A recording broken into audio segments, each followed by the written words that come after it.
Hey guys, welcome to the Rock and Road Show. Today I want to show you emergency sewing kit. And I'm going to give you a quick rundown why.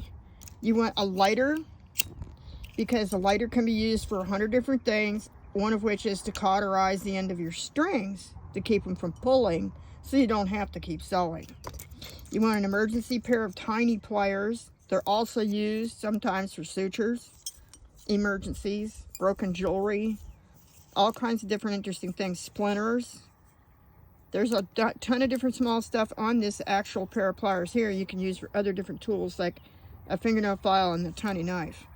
I keep them with sewing because sometimes you're going to have to sew stuff that's so tough you're going to have to pull your needle through. For a backup for my needle, I don't use a thimble at the end of my finger. I use a piece of buffalo hide. You can use whatever you want, but this is extra buffalo hide I had from other buffalo projects I've done by hand.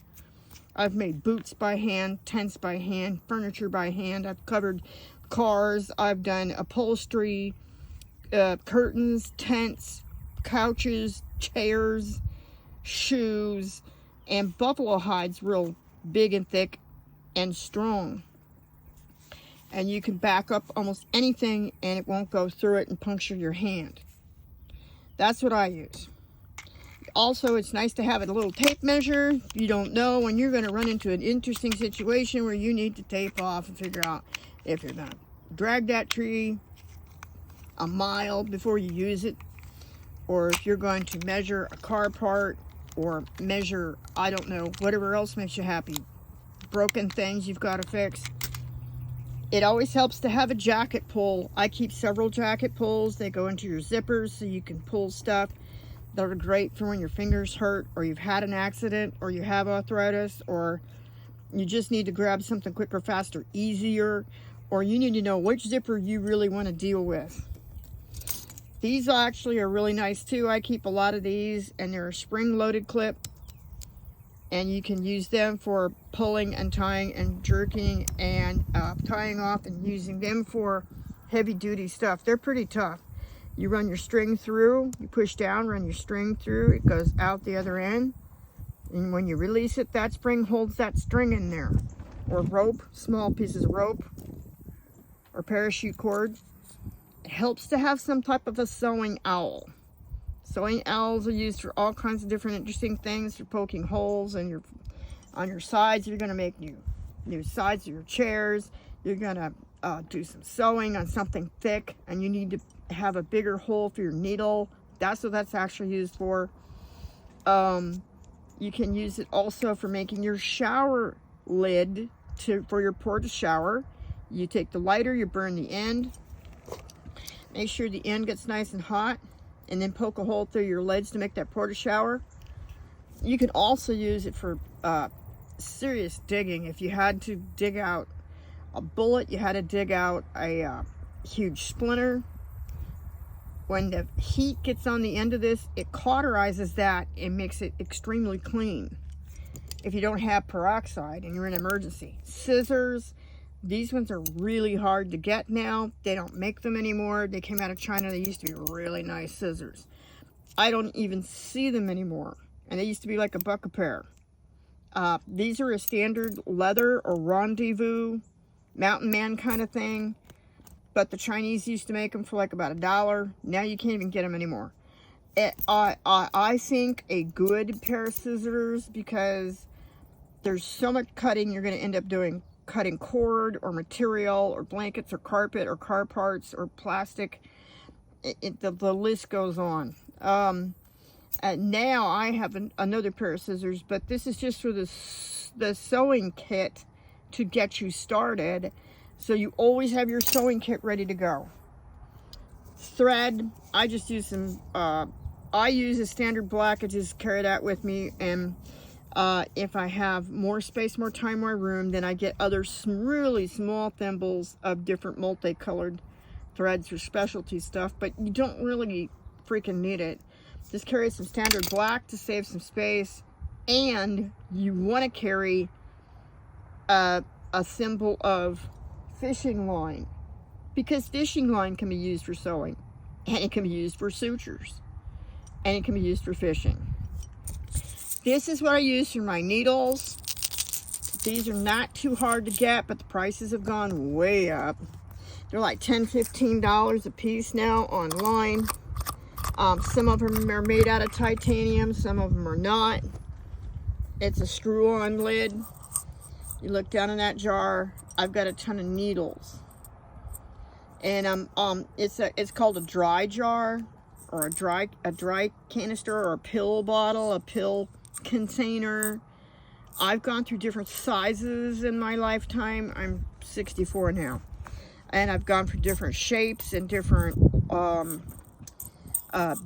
circumferences. This one's pretty wide, and I had one for years. It was a lot narrower. It was okay, and you got to check and make sure that you're going to get one long enough for your needles.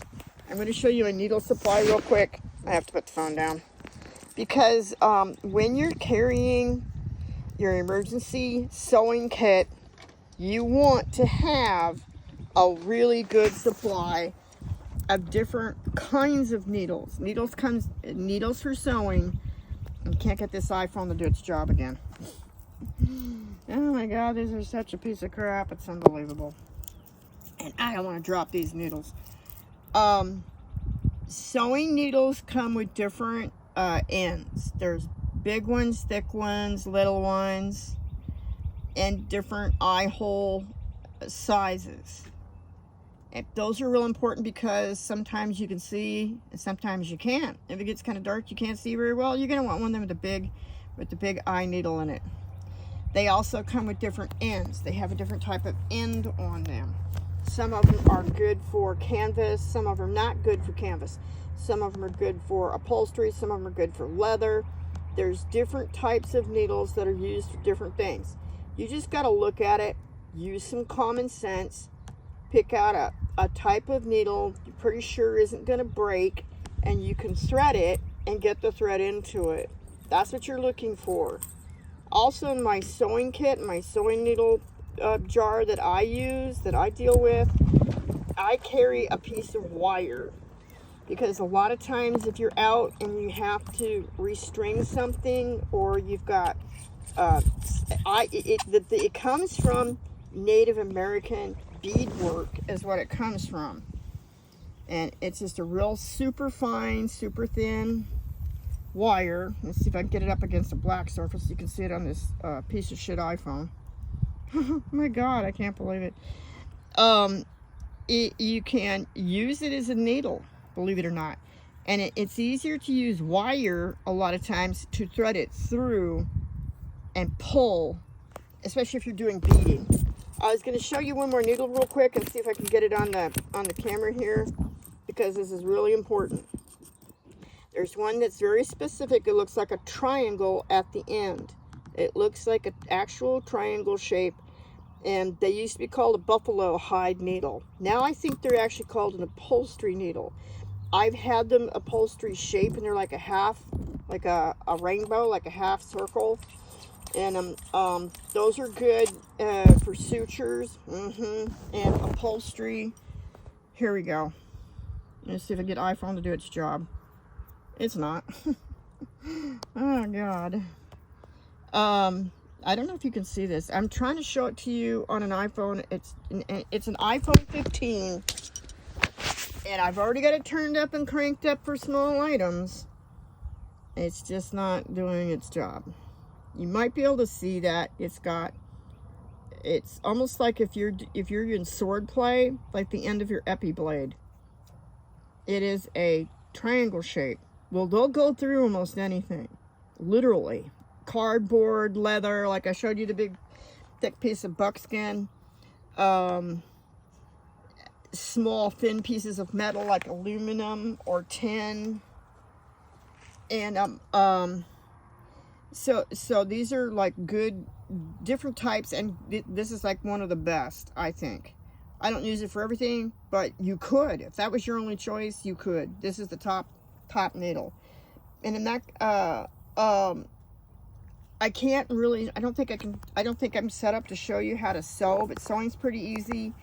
I went to a gym one time, and there was two extremely rich girls next to me that I discovered, this is years ago, they had no idea how to sew.